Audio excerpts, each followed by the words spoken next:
First of all, good morning, good evening, and afternoon, or evening to wherever you're actually watching this thing from.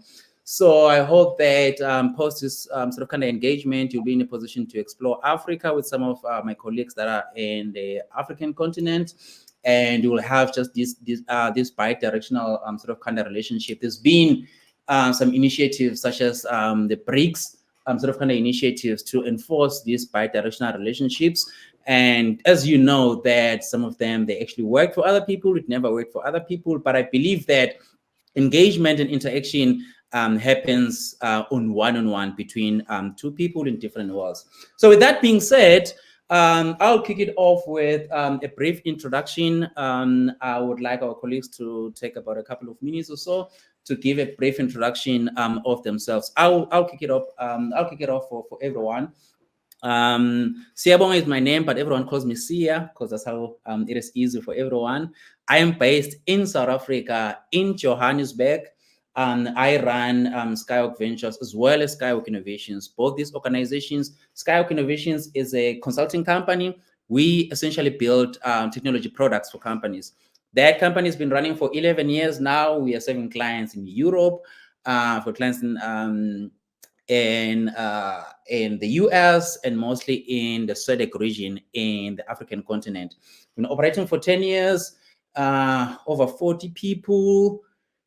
Geez, we've served clients from an early stage tech startup, someone that has got an idea that wants to build a product and take it to the market, to large bank companies within the country, to largest telecommunications company locally, to government entities. We serve essentially almost everyone, but we're playing mostly in the innovation space because that's what we specialize on. And then Skywalk Ventures is just to help early stage tech companies that you've got a great idea, you want to build your idea, but you don't have the funding to convince investors that you need to actually get the funding. You don't have the actually right resources. So we help those guys to build the products from then. So nonetheless, I would go to Wisani and ask him to introduce himself. Okay, cool, man. That was pretty comprehensive, eh? But anyway, so like I'm Wisani Hlangwane, the co-founder of Frontier. We're essentially helping businesses like with task delegation, right?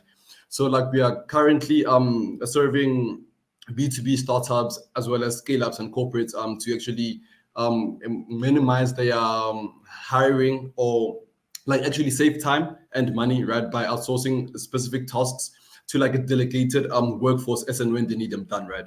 So normally like these tasks like range from non-technical like functions of a business, like from sales, marketing, and everything else, right? Because we've noticed that startups have good products, good ideas, but they sometimes lack with actually taking those things to market. So that's the demand that we're currently serving at this point. Like we've worked with over 10 award-winning startups, around South Africa, as well as others in Kenya and Nigeria. And obviously, like we are trying to like scale up our operations at this point, since we're early stage, but at least like we do have customers at this point. And as we are like customers and revenue, right? So obviously, like we need to get more because like the business has been proven, and now like we just need to get on and work. So that's us in a nutshell. Yeah. Cool. Thanks about that. Boudewijn, you want to kick us off with an introduction? I'm Executive Director of Future Focused Leadership. This is a startup itself. We started Future Focused Leadership beginning of this year. And what we are focusing on is sustainability and embedding sustainability in organizations. So personally, I have a long history in working in sustainability, leading several organizations over the last 20 years, always working from Cape Town or Johannesburg. And I thought it is time to start my own venture. Future Focused Leadership is a platform. That means that I run the organization, but I collaborate with other consultancies, small consultancies that do different things than me, either in the sustainability space or in the space of organizational development. And what we are doing in Future Focused Leadership is basically merging sustainability knowledge with with organizational change, organizational management type of skills. So Melilizwe is my name, surname is Gqobo. Born in Johannesburg, grew up in Cape Town, and essentially, I'm just a young man from the township that dared to dream, that dared to do, and that dared to believe that the world is bigger to really explore and really take opportunity for. So, and that how that came into fruition in this whole venture of just like startup and venture scouting and venture development is that I always wanted to solve problems in my township. And essentially that basically unfolded in a way that I realized I was solving these problems with just like entrepreneurial, processes and ways. By background, I then ended up studying entrepreneurship and innovation at the University of Cape Town Graduate School of Business, where essentially that opened up a whole, role for me to understand how business worked. And from there, I then set up one of the first incubators in the township back then in Kailicha, which was called HubSpace, and essentially then branched out to two Estate Moshe Kaimandi, where we supported close to about 50 founders, and we were able to churn out close to 10 startups, both digital and non-digital. And then from there, went on to explore the opportunity to study abroad. I went to study in Switzerland, where I continued in the venture of just like really focusing on supporting corporates and startups in the whole venture process. So going from early up until investor ready.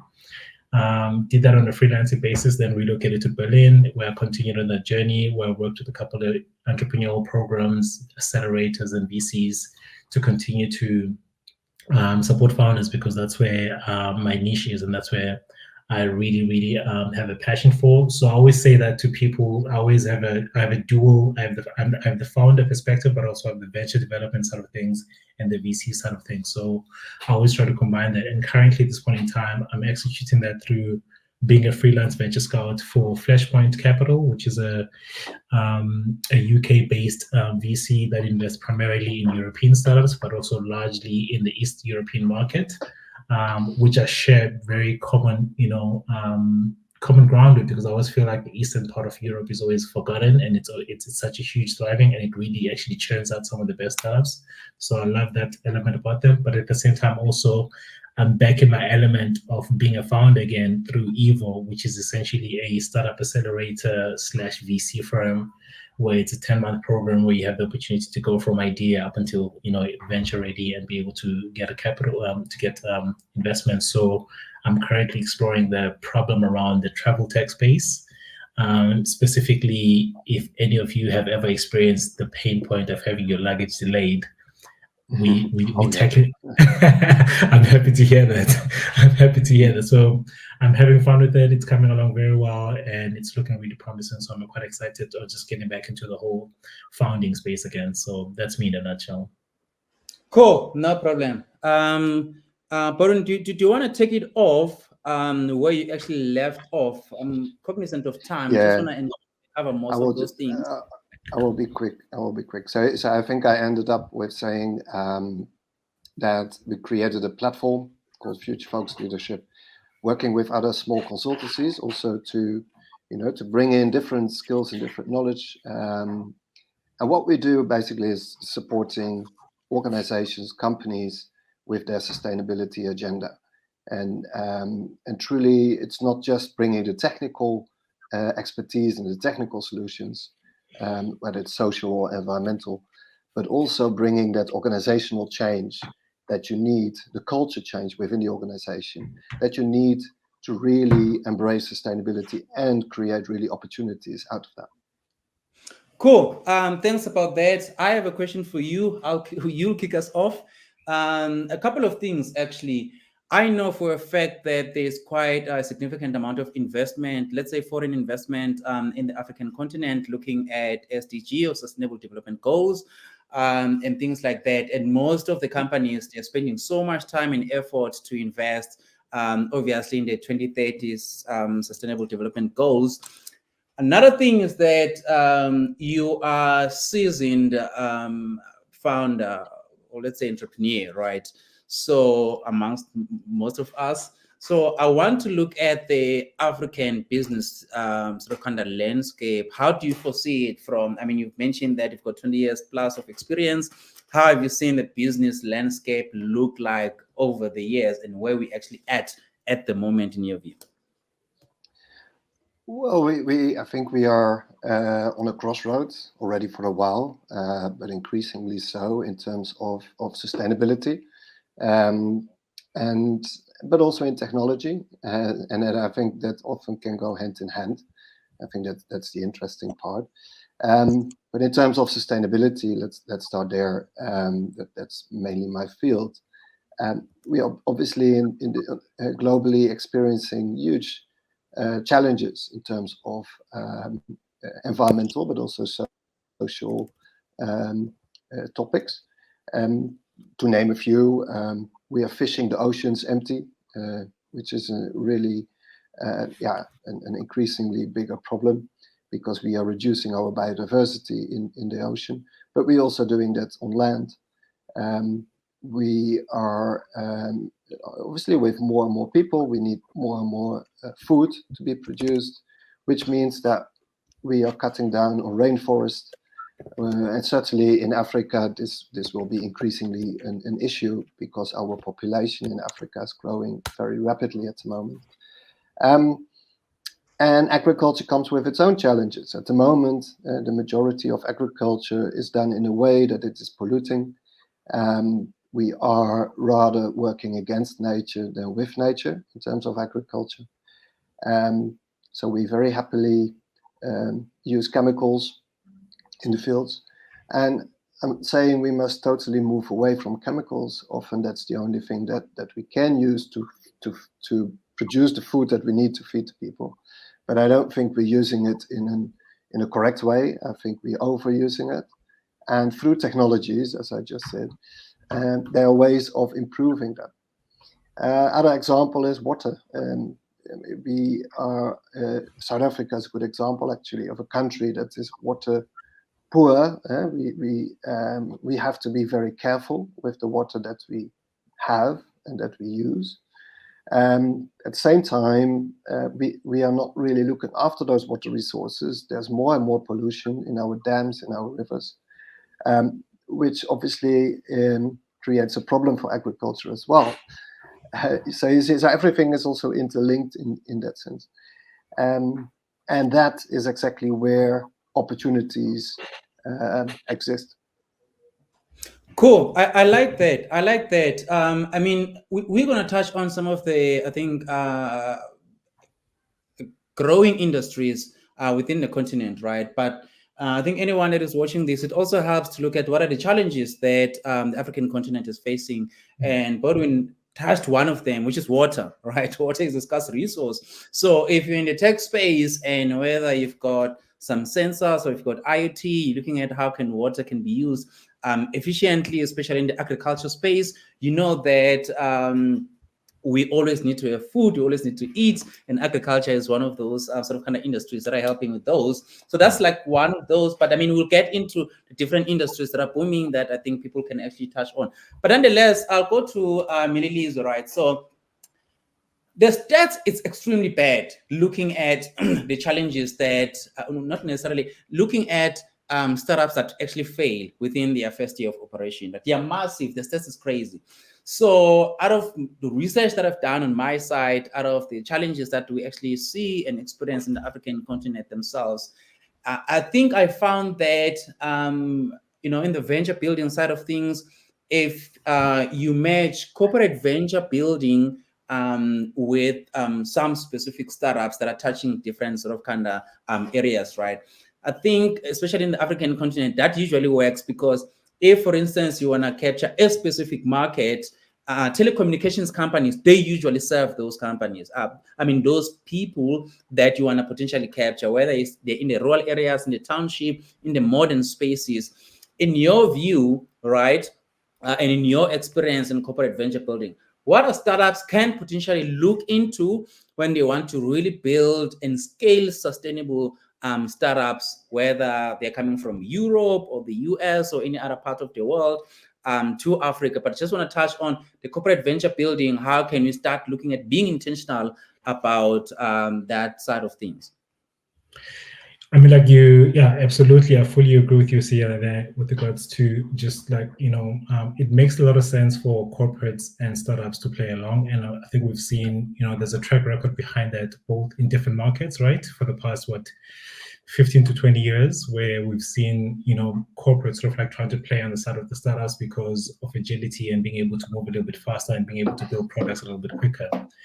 I believe from the point of just like really allowing or providing accessibility for global startups to get into the African context, but using the tool of venture building, it will come back to just like the current, relationships that are there from a global enterprise perspective. So that sort of like the companies that already have footprint within the context of Africa that are internationally based. I think that is where one would be able to start off initially. So you've got a lot of corporate internationals that have head offices in Johannesburg, Cape Town, you call it Nairobi, Nigeria, Egypt. So I think it would start off from that level. So because also what we're seeing also within North America, Europe, and I think also definitely in the Far East is that corporate venture building is just becoming a necessity for corporates to survive. So if there could be a way to just like facilitate that and extend that a little bit further through the current infrastructures that are already set up there with large corporate multinationals that are already set up in Africa, then that would be an easier way for companies that are based globally to enter the African market. I think one sort of like accelerator or program that's really doing that very well is Chapter 54, which is essentially has really supported, the likes of Yoko and many other, well-established, tech companies out there, where it's really trying to showcase and bring in opportunities for global startups to really enter the African market. So I think I'd say if I had to just like summarize it into one thing, that there has to be a very clear, infrastructure that allows multinationals that are set up in Africa to be able to really channel some of the corporate venture building, methods and processes they have in place in their respective countries, and be able to like really channel that through, but also do that in a very collaborative and very partnership way, because then it doesn't necessarily make sense to copy and paste, but it makes sense to say, we've learned this, we see this would be valuable, and how do we apply it in this context with the local and relevant partners? Cool. I love that. So looking at ourselves, right, operating for our 11th year now, just over a decade, we have seen how some of the hyperscalers have actually entered the African market, right? None of them are actually sponsoring these events, so I won't speak specifically how they're actually navigating through these things. But we work with one of them, and their approach really is, they know that we're in Africa, we know the customers, we know the landscape, we know the native language, and they work with us to capture that particular market, right? So I like the corporate venture building and how other people coming from different sort of kind of countries or part of the world coming into the African continent. But we'll speak to that. If you stay tuned, we'll speak to that, to speak about success stories and failure stories, and try to help that. How can you actually find a sort of kind of a sweet spot to actually land in Africa and find your way, just to sustain yourself. But nonetheless, I'll jump to Wisani very quickly, right? Wisani, look, as a startup, it's very difficult, right? It's very difficult to come up with an idea, sort of kind of validate your idea, find customers, build a team, and build a sustainable business. So from your experience, right, in running your startup, right? So what are some of the challenges that you've experienced, and how did you actually navigate? I know that, if you live in South Africa or in any respective African country, government is there to support. Sometimes you navigate yourself because you come from either a deep rural areas like myself, you don't have a great network. How is building a startup in the African continent? Because it is one thing for Africans to build and grow something within the continent. It is something else for someone else coming from a different market to come into the African market. Can you just share with us, how things have been for you in building to also be still, alive and still running your business at the moment? Okay, cool. So to like, firstly, right, it's like very challenging. It's difficult, right? Especially from an early stage perspective, when wanting to raise capital, for instance, right? Because I mean, like countries like South Africa are not built to actually attract capital from other foreign investors, right? Because like it's much harder to raise in South Africa than it is to raise in countries like Nigeria, Kenya, Rwanda, right? Because in those other countries, like it's easier for them since well, like the government like has made it actually easy for investors to actually come in. And this is based on the Startup Act because I've read and I've been in chats like with the guys that are actually like pushing the Startup Act movement in South Africa to actually facilitate this landscape and environment to actually make it conducive for startups like us, especially from an early stage, to be enabled so that like the solution can go and like have massive scale and impact over many different lives, if I could say. So at this point, if like you're going at it via revenue, like going at it like B2B, it's also challenging, but I mean, it's the best path actually, right? Because I mean, it actually proves that the business model it works, right? And it shows that the business case is actually there. So and that's how we have been navigating this whole landscape at this point, like by going from customer to customer, trying to get more businesses like into our funnel so that like we can actually serve these guys, because like we are startup focused, right? As I said in my introduction, that we are helping especially VC backed as well as revenue generating startups to actually save costs and actually move much faster in terms of their product and like scaling from their perspective. So just to follow up on that, right, on what you've raised, I think if I'm sitting somewhere in the UK, I'm sitting somewhere in India or anywhere really on the world, what I'll be keen to find out is that I understand that funding is always a challenge for everyone, really, right? In your experience, so do you say that you have built a startup without funding, and it is possible to actually build startup without funding, focusing obviously on validating your product market fit as well as sourcing as much client as possible. Because I mean, to get investors, it's extremely difficult. Most of the investors within the continent, they're potentially coming from outside of the continent, even though I mean we're building also from our side. Yeah. So is it like the question there, or is it like So the question is, so would you say that in your experience it is feasible that you can build a startup, bootstrap it, with the focus of finding clients that are going to finance the operations and potentially scale the business? Yeah, because I mean, like at this point, so like we are actually hitting our 2-year mark this year. So ever since like Frontier has started as a customer focused business, as much as like I wanted to raise, I've been pitching. I'm also still pitching. Even next to get the Africa Arena event, I'll be pitching there, right? So I'm obviously focused on trying to raise some funds for the business to obviously scale us up. But while that is, like lagging and stuff, I'm obviously taking the approach of getting customers, because I mean that's the best way to validate a business, right? And it's obviously going to be a good story for us to tell like VCs once that stage comes, that okay guys, like we have generated so much, we have these customers like in our business paying us constantly. Because how our model works is that like it's not once off, right? It starts at like 3-month contracts over to 12, 24, whatever, right? Depends on how well we deal with the company or corporate, and at this point like we do have such long-term contracts in place. Some are like we're renegotiating them, so it's like getting there. It's obviously like not a lot of revenue and stuff, but I mean like it's enough to validate a business that it works. Also, like we have our beta platform live, right? Obviously testing it out with a small sales group of stakeholders. So these are other founders that might be our potential customers. That's also another strategy to add. Cool. Thanks, ladies and gentlemen. If you're still watching, we are still live. We're still pushing. So hope that you're still extracting value into this. we've got really great lineup of questions that we're still going to address. Things like success stories and failure stories from foreign startups that came into the African continent.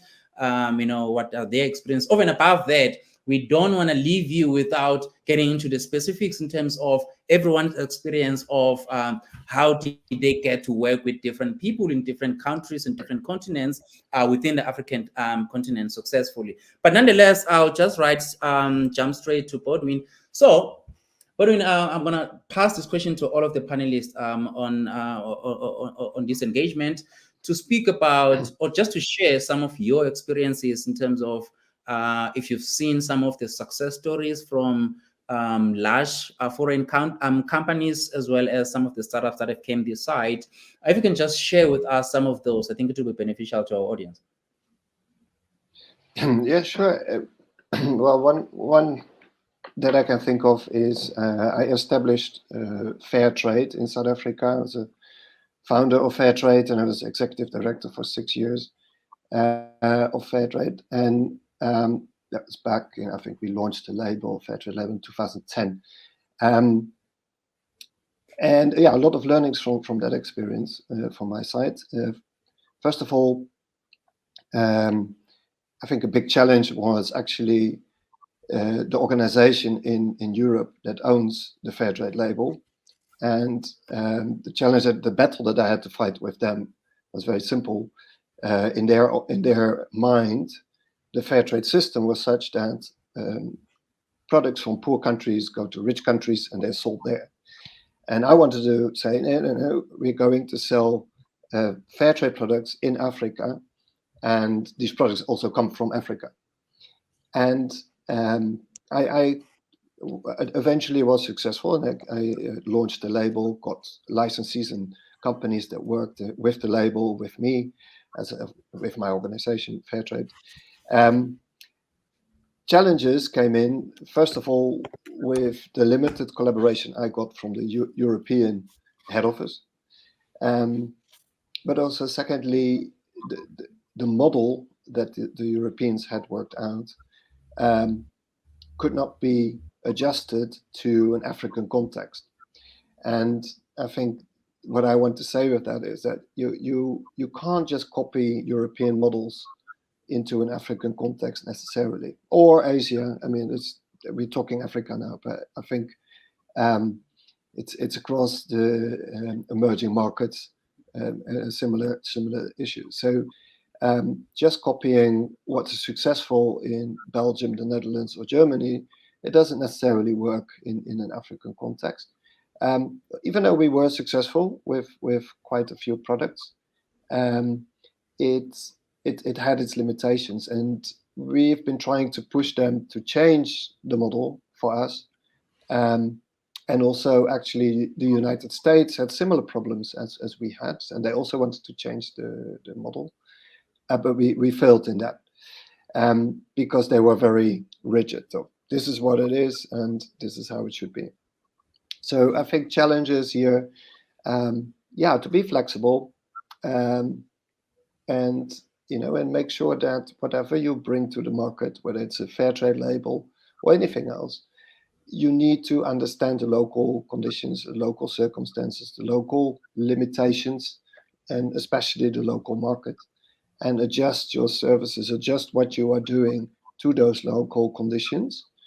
And for that, I would say partnerships are key to achieve that.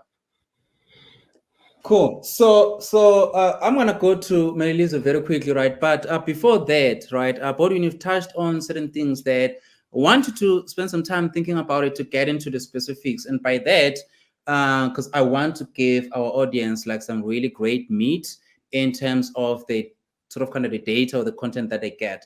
And part of what you're speaking about, I had a client in Atlanta in the US, right? So they have these sensors, they're in the irrigation space, right? So it was just to help farmers to use water sparingly, right? Because water is a scarce resource in the African continent. The challenge that we had of them bringing that product into the African, so we've built a software for them. They had the hardware. We both, served farmers effectively. But we had issues with contracts, right? They wanted to use the same price that they use in the US. That's the first point. The second part is that we could have found an effective and cheaper way to produce their sensors locally, use skill locally, because I would understand that if you're using engineers in Atlanta and you want to pay them in sort of kind of a low cost of a South African or African sort of kind of market, it will become one of the challenges. So that's like one of the key, some of the challenges that we've actually came across that we couldn't manage. But nonetheless, jumping to Melilizwe, right? I've seen companies, so in the African continent, the township and the rural areas, massive market. Cash is still the biggest sort of kind of asset that people actually have.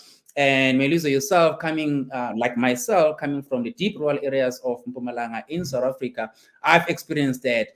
In your experience, right, what are some of, either you're welcome to share either some of the success stories or some of the challenges that you have experienced or observed what foreign companies are doing this side. Absolutely. I think, I'll share one that's closer to my experience and then also one that I've observed from a distance. So the one that's closer to my experience is, I think definitely one of the biggest co-working entrepreneurial communities in the world, where essentially when we were on our journey to set up HubSpace Khayelitsha, which was essentially an incubator, is that they came into the country, specifically in Cape Town, and essentially, again, back to Boudewijn's point, the licensing conversation, right? The brand licensing and then so on, which became sort of like a very hot topic touch point for us to negotiate with them, is to saying, how do we license using your name and your brand? And long to short, it ended up being a conversation where we just felt like, look, it doesn't make sense for us because you guys are charging us an arm and a leg for something that we essentially going to be running ourselves from an operational perspective, and you guys are not adding capital to the thing. All we're doing is just licensing your license. So we ended up actually turning it away and just went the route of just really setting up our own brand, which actually proved to be the better choice at that point in time, because one of our reason or justification of approaching them was that, look, you guys already have this global, sort of like a network, and we want the African network to tap into that so that there's a cross-border and a cross-continental interaction of entrepreneurs in Europe, America, and different places, because they have quite a large footprint. But then us deciding to go our own journey, really actually, more than anything, it allows us to have the confidence to say we can build a brand, and secondly, we can also make it a normality for people to build, incubators and accelerators and hubs within limited resource communities back then. This is like 2010 back then. So that's sort of like one that's closer to home, where it's always that contention of saying, my brand is more valuable than the market that I'm tapping into, and I feel like it will add more value. Meanwhile, we were saying, no, your brand will also exponentially grow by you actually having presence in one of the second biggest township in South Africa. So it's a two-way stream. If you don't see it from that perspective, it's not going to work. I think the one from a distance, I think I shared it when we were sharing this point, this event now on LinkedIn, is Bolt, right? I just admire how Bolt came into the company, into the continent, right? Because I think the savviness and the smartness of the founder, Marcus, in terms of how he knew that because he knew that he was going against a behemoth called Uber, and essentially he realized that I'm not going to go fight them in their own territory. I'm going to fight them in a territory that they don't know anything about, but I'm invested in this territory, and I'm going to learn. I'm going to take the time to really understand it from a contextual perspective. And we saw how Bolt came into the continent and really provided just like the simplicity of being able to pay cash, because they understood that people in Africa, as you highly pointed out, cash is still king, right? And that essentially forced the hand of Uber to actually adapt that whole process, because they came in thinking everybody had credit cards. So I think from afar, I always love that case study, how they, this startup coming from East Africa. Again, I think that commonality of just like struggles that East Africa has with like Africa to a certain degree. Obviously, it might not be the same magnitude, but there is this, this element of like having to really grow your economy after everything.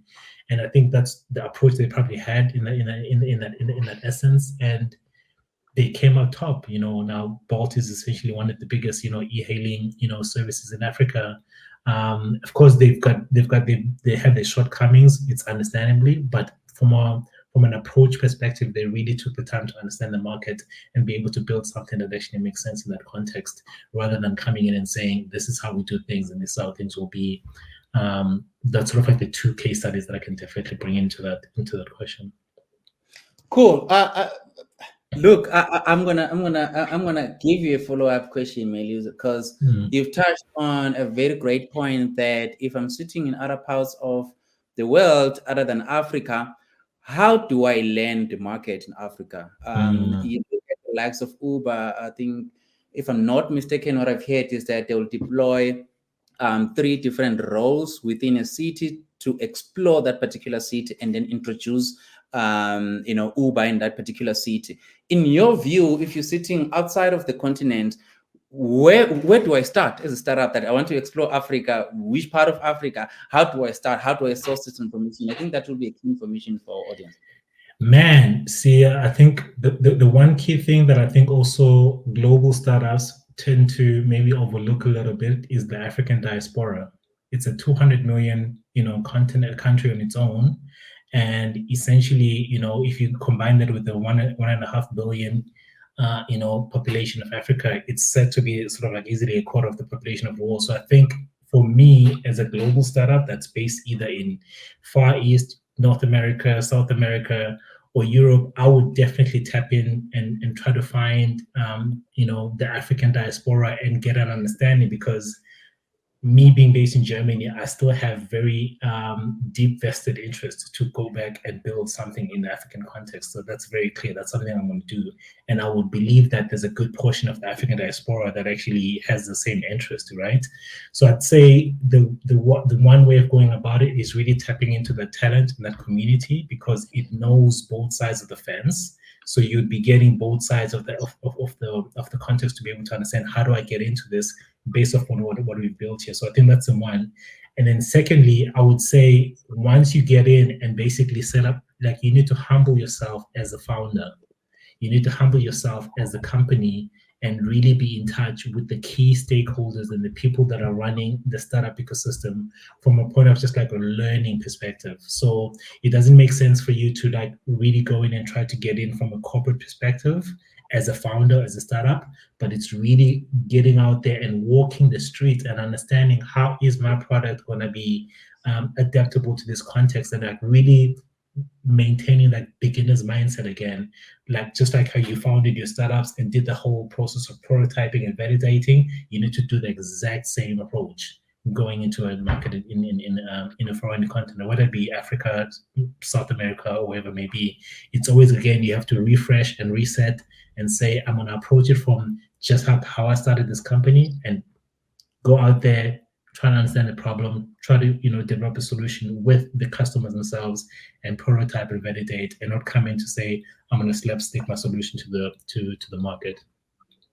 Cool. Thanks, Mila. I really like that. I think some of the practical examples that I use myself exploring, because Africa is big. I mean, I can't be operating, across the African continent. But some of the things that I do is I invest about 3 months just going to that particular country that I want to explore, or the countries that I want to explore, build relationships. As much as obviously one of the key things is attend events. If there's specific events, if they what's the things now, connect with people on LinkedIn, and thereafter, just go there, visit. I'm not going to get my return on investment in the first 3 months. We all know that, right? So I'm going to that specific country. It usually helps, but due to the issue of time, right, I want to touch base on it. Maybe it's my view, I'm not sure, but some sort of kind of startups or companies or even corporates themselves that are coming outside of the African continent, I don't know if it is trust issues when they come in here that they want to explore the market itself. I don't know if it is, dude, we've been doing these things for years, so we know our model actually works, so we want to enforce our model into the continent. Boudewijn, I'm coming to you with that question. So is it trust issues, or is it some other things that we feel that we should inform people outside the continent that they should loosen up and find ways to sort of kind of navigate around that? So that's the first one. The second part is skills, right? If I'm operating in the UK and I know that the cost to company out of my startup to pay one salary of someone that is an engineer in the UK. But if I can find someone in Africa, in the countries that I want to explore, that might potentially be cheaper due to the exchange rate, obviously, which comes at an advantage to foreign companies. In your view, so what are those few things that you can give guidance that people can start looking at? And obviously, the issue of the skills and ways just around collaboration. Yeah, I think definitely having an employee or somebody who works for you, it doesn't have to be an employee necessarily, based in Africa will typically be cheaper. And there are quite a few companies that actually use that opportunity. So they have staff here, for example, in Cape Town in South Africa, but they're actually servicing also the Dutch market from here. Good example is obviously these call centers. I often see the advertisements looking for Dutch speakers to work in the call centers here in Cape Town. So yes, that is a great opportunity. I mean, it's we have an unemployment rate in South Africa. What is it? Around 40%. So if people can get jobs, that's fantastic. So there are a lot of South Africans working in those call centers that learn Dutch, because from Afrikaans to Dutch, it's quite easy to learn. So I think these are great opportunities, and it's cheaper for the Dutch company to use Cape Town call center, and it creates jobs in South Africa. So I think that these are great opportunities that are being used. And trust, if we talk about trust, yes, I've experienced that, definitely, trust issues. I just gave you the example of fair trade. I think partially it was a trust issue from Fair Trade International side. And interestingly, it was mostly from the upper levels in fair trade where they were stopping this. When I went to the different individual countries where that had their own fair trade organizations, they were very supportive. But there's different people. They were more the NGO type of people that thought, yeah, this is a great idea, selling fair trade products in Africa. So it depends on who you talk to. But I have experienced trust issues, certainly. Yeah, absolutely. On skills, I think, yeah, I live here 25 years. I come from the Netherlands originally. And I know that skills are available here and good. But I think it's more a matter of a mix of cultural differences, and that links into your trust issues. So it's more, I think, a lack of understanding.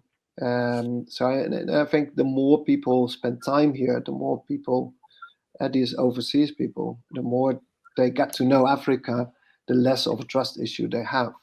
I think it's more not understanding the unknown.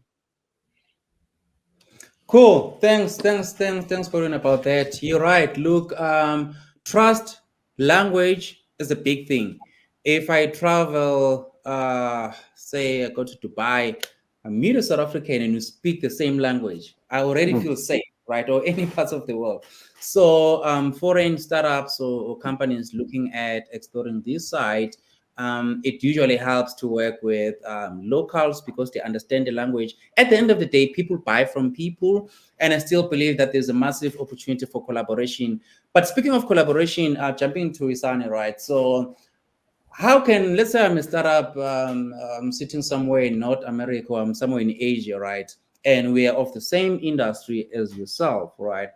How would you take or be sort of kind of explore the collaboration amongst us, even if I'm not in the same industry, but we're still in this in tech, especially, I mean, touching around things like skills, right? How do you build, maintain, and grow your own internal sort of kind of skill sets locally, because that will help obviously foreign companies coming down into the African continent.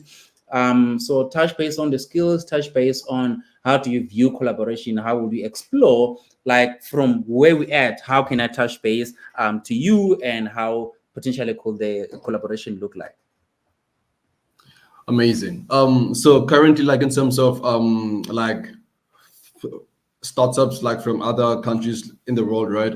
So how we fostering collaboration is last year I actually went to Switzerland, to Zurich and Zug, right, to explore the blockchain ecosystem and stuff, to see how we can actually like strike those partnerships. Like since while our company like has a blockchain component to it, right? So based on that, like we saw that the conversation like is actually easy at this point. Like it just needs, you know, like us as like as like startups like me going to Switzerland to set up shop there, like for them to actually like help me guide set up shop there, and for them vice versa in South Africa, right? Because there's like it's easier to like tap into each other's customer base, as well, like we are both B2B companies in the crypto sense, right? So in South Africa, in terms of like fostering those collaborations, we are for skills actually, like we are partnering with these big universities, like the University of Pretoria, UCT, the GSP, right? So that we can have like a pipeline of talent, so that these international startups and corporates can tap into like through Frontier. So that's also like our go-to-market to help them, like to help accelerate the talent pipeline for obviously global companies as well as other African companies. As well, Africa like is the talent hub at this point. And also like internally, since we have a big pipeline of talent, it's easier for us like to actually select who we actually want to retain in Frontier, right? Because like we have like great people like we are working with ad hoc, you know, and like with microtasking and stuff, and we also like tapping into them on a full-time basis for us as a company. So that's how we're doing it. Cool. Thanks for those insights, Wisani. Look, so it's impossible to wrap up this session without touching governance, policies, government, and all of these things, right? I mean, if I were to explore setting up simple stuff as setting up a company, right? How do I go about that? Do I have to set up a company? Do I have to work with the locals? Payments sometimes becomes an issue. Just even payment or money circulating within the continent itself, it's some of the challenges that we're facing. But Meli, right? So in your view, can you touch base on just the governance and policies and things that one that wants to explore the African continent may potentially have to look into, be it setting up a company, to government laws, to anything that you can think about that will help someone to explore the continent itself?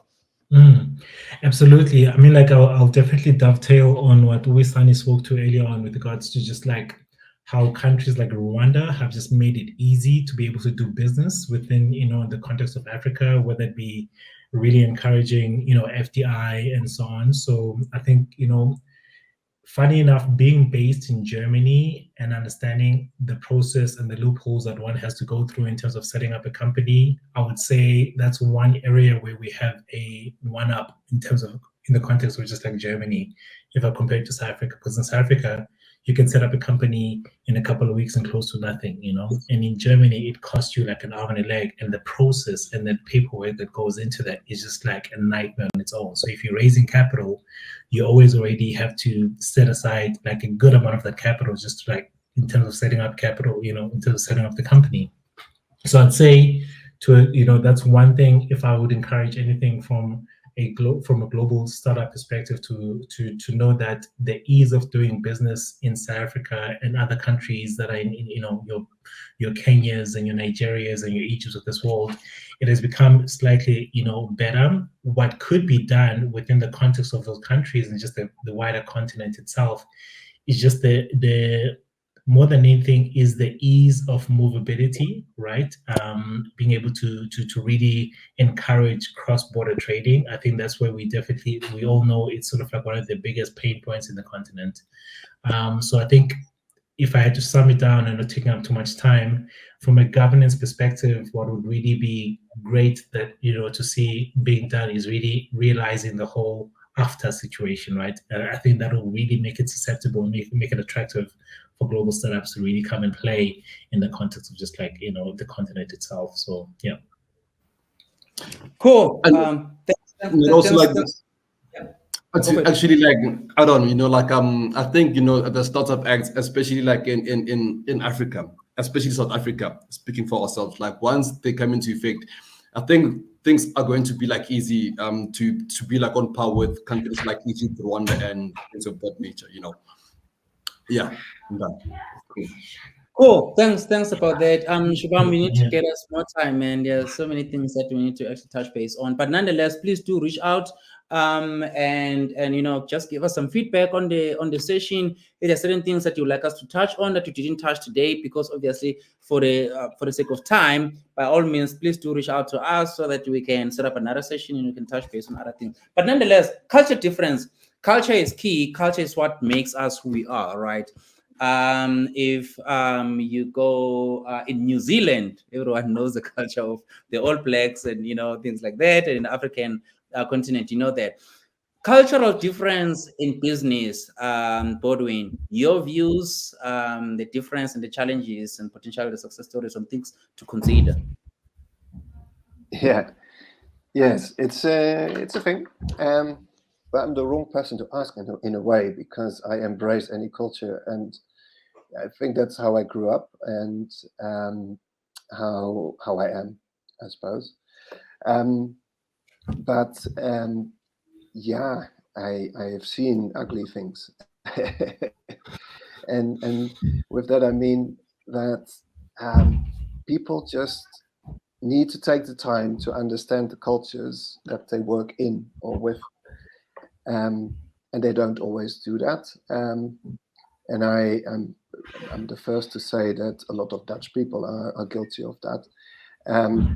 As I see people coming over from the Netherlands, but also from Germany, for example, and they just bring their own European culture with them and expect everything and everybody to be and think the way they do.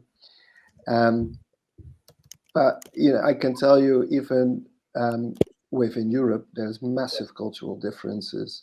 So it's just misplaced arrogance sometimes, but sometimes it's also just complete ignorance. And I think, yeah, my advice is, if you want to do business in any other country than your own country or your own, outside of your own culture, you have to take time to understand each other's cultures. And even, you know, I'm from the border, Belgium and the Netherlands. If you do business in the Netherlands, you have a meeting of 1 hour, that's all they give you. If you go to Belgium, you need to have a whole day. You go for lunch together, you have a beer together, because in Belgium, you get to know each other before you go into business. In the Netherlands, that getting to know each other is much shorter space of time, and this is just 2 neighboring countries in Europe where the difference is already so big. Can you imagine the difference between Africa and Europe? So yeah, take your time and don't be forward. Listen to people that you work with. Cool. Thanks, Boudewijn. On that note, highly appreciated. Culture is a big thing. You can come in and go to offices of organizations that you would like to work with. But sometimes business doesn't actually happen at the office. You can do the presentation, you can do everything, but when you go out for drinks, you go out for dinner, you get to understand, you know, where one is coming from. That's where you understand, you move. I'm not going to speak about the sales cycle, obviously, in this engagement because of time, we're limited. But that's where then from then you move your deal to the next level. But nonetheless, I'll jump into Meli to speak, obviously, about how do we collaborate. This is the key thing that, you know, I think most of the people are actually struggling with. How do we collaborate? How do we engage? How do we start? What do we need to think about in collaboration? That's a fantastic question, Sia, and I wish I had the crystal ball and the wisdom to go about answering it, but I'll share my little bit of 2 cents to it. I think for me, more than anything, it's always really accessing your own ignorance as a person, and by that I mean asking the obvious and seemingly stupid questions. So again, if we take it to more of the taking out of the boardroom and really meeting up for a drink or for a barbecue or braai or whatever it may be, or for dinner, asking the questions that will make you feel like you don't know, and be comfortable with that, so understanding, hey, how do you shake hands? How do you shake hands in South Africa? It's like simple things, these small things that go a long way. Like one of the things that I learned a while ago, like in the Japanese culture, right? If somebody hands over a business card to you, they don't hand it over just like, hey, here's my business card, but there's like an honoring towards that. We're gonna exactly. I see you practicing in Sia, so I guess you've been exposed to it. So it's like this really this cultural context of understanding. So I think culture is very key. And understanding that, and just like really being okay in that, and saying, I'm going to access my ignorance, I don't know what's going on, and I'm going to ask the questions that will seemingly make me feel like I'm the one who doesn't know, because you don't know and you want to know. And I'll just pause it there for now. Cool. Yeah. Great. Wisani, I'm jumping to you, right? So you are in Africa, you operating here, you've got a business here. If someone is sitting outside of the continent, what are the best ways that they can engage with you, that they can collaborate with you? What are some of the possibly worst things that they can do that will just make you turn away from potentially exploring a relationship?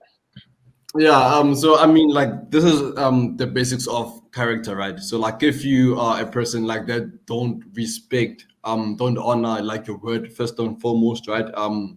Then obviously, like, we won't do business, right?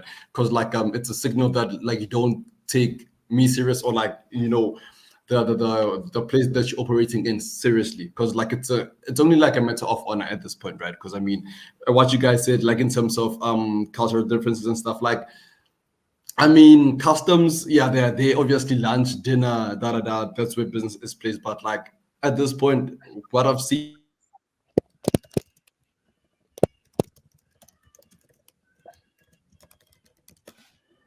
Yeah, I guess we're having technical issues with Wisani, but that's okay, guys. We are actually running out of time, but I'll just give like a minute or less than a minute to my panelists. I'll start with Boudewijn. Look, there are opportunities really to explore collaboration and things like that. What are some of your last sort of kind of closing remarks that you want to share?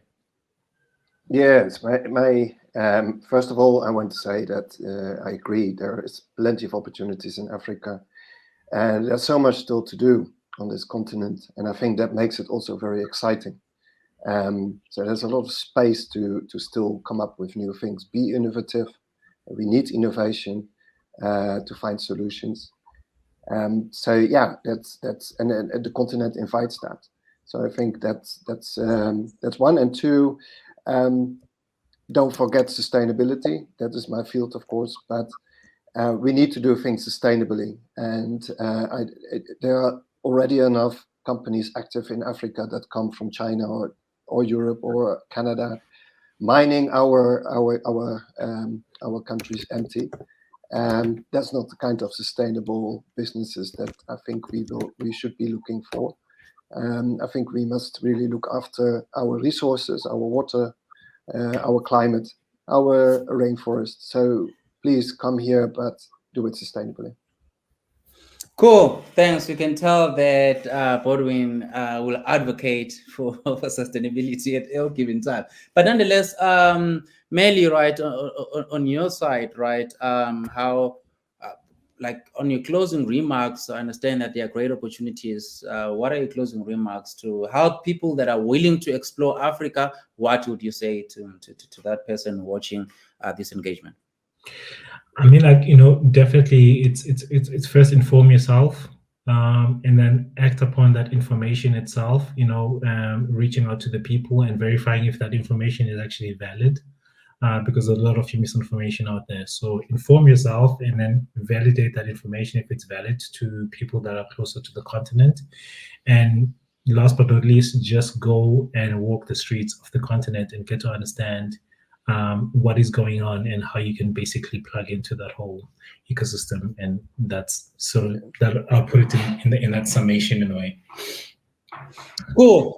Guys, thank you so much for your time to spend with us, to share your experiences, your knowledge, and best ways of how collaboration can potentially be explored.